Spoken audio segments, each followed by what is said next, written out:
Las cortes de apelaciones tienen un funcionamiento dividido en dos grandes formas. Uno es un funcionamiento en pleno y el otro es un funcionamiento en salas, va a depender si es que se encuentran presentes en un mismo momento todos los ministros de la Corte o se encuentran presentes solamente algunos cuya división se da por ley.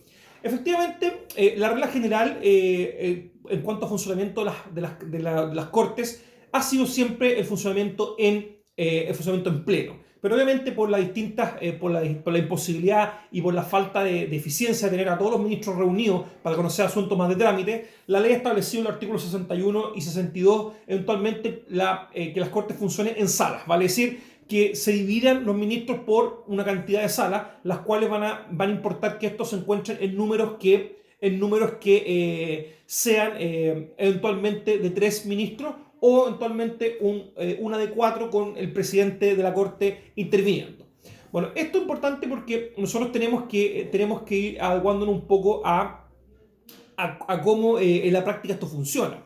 La práctica nos indica que efectivamente el artículo 61 nos dice cuántas salas debe tener cada Corte de Apelaciones. Y esto siempre con un número que nos indica que deba existir 3 ministros titulares por sala. Y eventualmente esto nos va a generar un número de salas dependiendo del número de cuántos ministros tenga la Corte. Obviamente en aquellas cortes que tienen 4 ministros, la Corte va a funcionar con una sola sala en pleno. Los 4 ministros que son obviamente el igual número correspondiente al número legal de dichas cortes. Pero obviamente en cortes como la de Santiago, con 34 ministros, el número de salas va a ser un número que va a indicar, obviamente, en cantidad, que va a ser eventualmente un número mucho más alto. Y, por ejemplo, tal como señala la Corte de Apelaciones de Santiago, va a funcionar con 10 salas, vale decir, un número bastante amplio. Pero esa regla siempre se ha visto trastocada porque efectivamente en la práctica el concepto que el artículo 62 del Código Orgánico incorpora es la regla general. ¿Y qué concepto incorpora el artículo 62? Es un concepto llamado el retardo. El retardo quiere decir que exista un atraso en cuanto al juzgamiento de las causas por el volumen de causas que ingresan. Y en este entendido, las cortes obviamente siempre funcionan con retardo, ya que el sistema judicial se encuentra con muchos requerimientos, y lo que significa que las cortes tienen que aumentar su cantidad de miembros para poder hacerle frente a este retardo, incorporando otros funcionarios a que integren salas y poder crear números mayores a lo que la ley establece. Y esto entonces nos lleva a, obviamente, echar mano a otros funcionarios, no solo los ministros, que como sabemos son los jueces que son nombrados por un procedimiento legal, que son aquellos que como sabemos, vienen a ocupar un cargo titular. Son ministros designados por el presidente de la República a propuesta de la Corte Suprema, donde ha sido un procedimiento que nosotros tenemos un procedimiento reservado para los jueces. Son integrados por otros funcionarios que tienen podríamos decir, una forma distinta de llegar a dicho lugar. En primer lugar, va a ser integrada las salas por fiscales judiciales, que como dijimos en el video anterior, dejan de lado un poco esta función tradicional que tenían de ser funcionarios, podríamos decir, sumariantes o instructores de investigaciones al interior del Poder Judicial o ser consultores, pasan a ser entonces miembros de la sala de la Corte correspondiente. Y cuando falle o falten fiscales judiciales para poder integrar, la Corte echa mano de otra institución que son los abogados integrantes.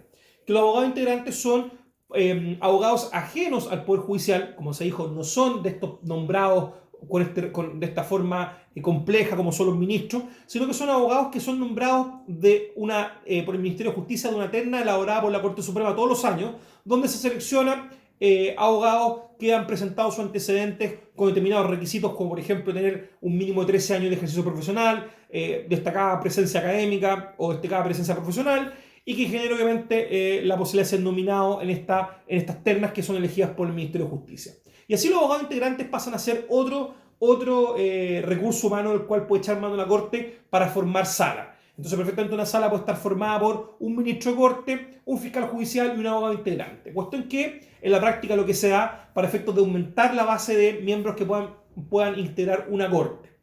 Esto es importante porque como regla, tenemos que saber que una corte no puede estar integrada por un número mayor de abogados integrantes por sobre los ministros. Por tanto, siempre el número de abogados integrantes va a ser uno y eventualmente el segundo miembro va a ser o un fiscal judicial o un ministro. ¿Vale? Es decir, no puede haber un abogado integrante en un número superior a, podríamos decir, de escalafón. ¿ya? Y eso generalmente pasa que las cortes echen mano de esta forma para poder aumentar la cantidad de salas que puedan operar.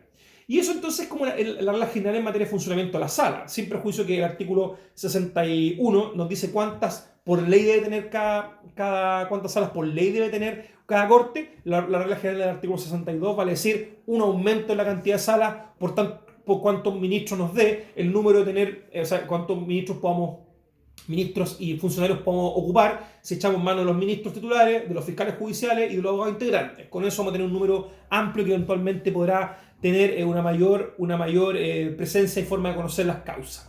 Y el Pleno obviamente está reservado en este sentido para otro tipo de funciones que son más que nada para conocimiento de causas de índole administrativo, disciplinario, económico, cuestiones que la Corte generalmente va a reservar para su funcionamiento interno o cuestiones de suma importancia. Por ejemplo, el Pleno se reúne para conocer de los desafueros, cuestión que obviamente parece ser relevante dentro de un sistema.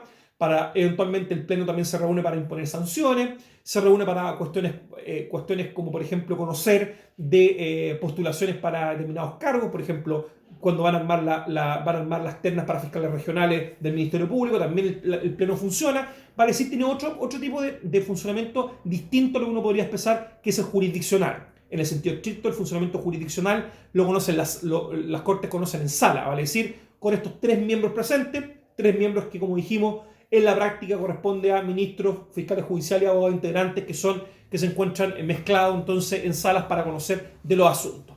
Y así entonces las Cortes van a tener un funcionamiento, podríamos decir, mayor, con una mayor capacidad humana. Bueno, las Cortes de Apelación entonces, al señalar que funcionan en pleno o en sala, es importante entender de que este funcionamiento de pleno en sala es la forma en que las Cortes operan. Y de ello entonces tenemos que ver cuál es su competencia, sobre qué asuntos conocen las Cortes, ya sea en pleno o en sala. Y acá entonces a esta inicial división, que ya por lo menos sabemos que el pleno se reserva para cuestiones más que de índole administrativa, disciplinaria, cuestiones extraordinarias dentro del sistema.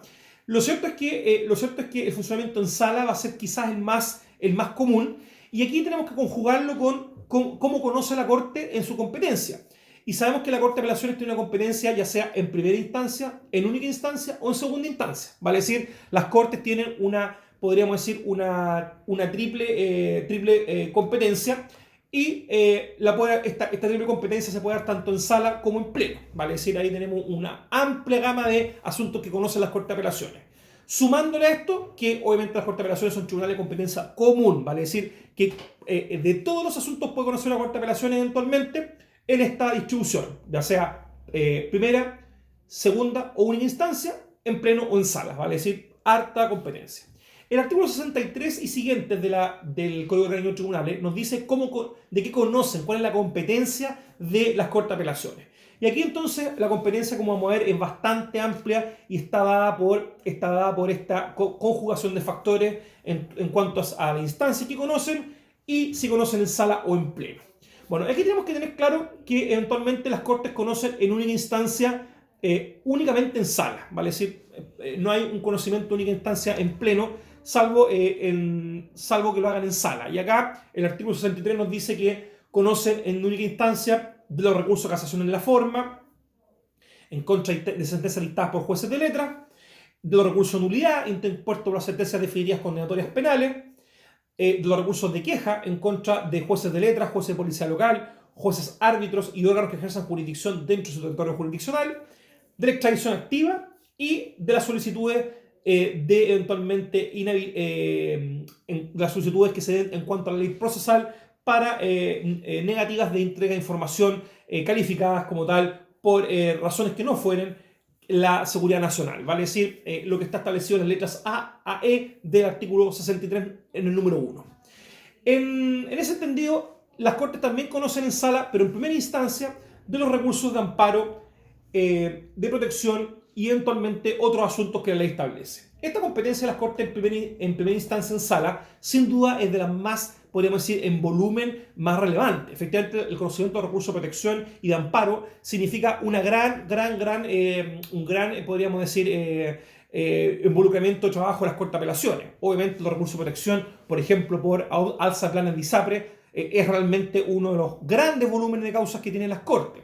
Pero si le restamos todo eso, aún así los recursos de protección y los de amparo sobre todo tienen una gran presencia en la discusión de las Cortes de Apelaciones. Y las Cortes de Apelaciones sí conocen en pleno en primera instancia. ¿Y de qué conocen en pleno en primera instancia? Eventualmente conocen de los desafueros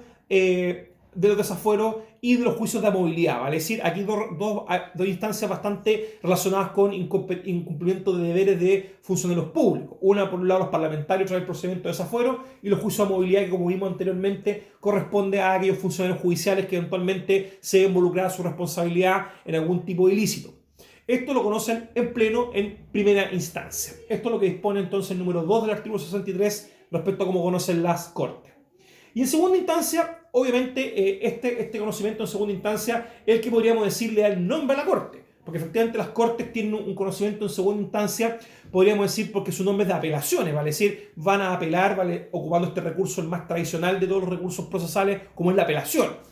Y efectivamente que conoce en segunda instancia es justamente las causas civiles, familia, trabajo y de los actos no contenciosos que haya conocido en primera instancia los jueces de derecho a su territorio jurisdiccional, ¿vale? Es decir, todas estas resoluciones que en primera instancia han dictado los jueces inferiores son conocidos por vía de apelación por las Cortes en segunda instancia.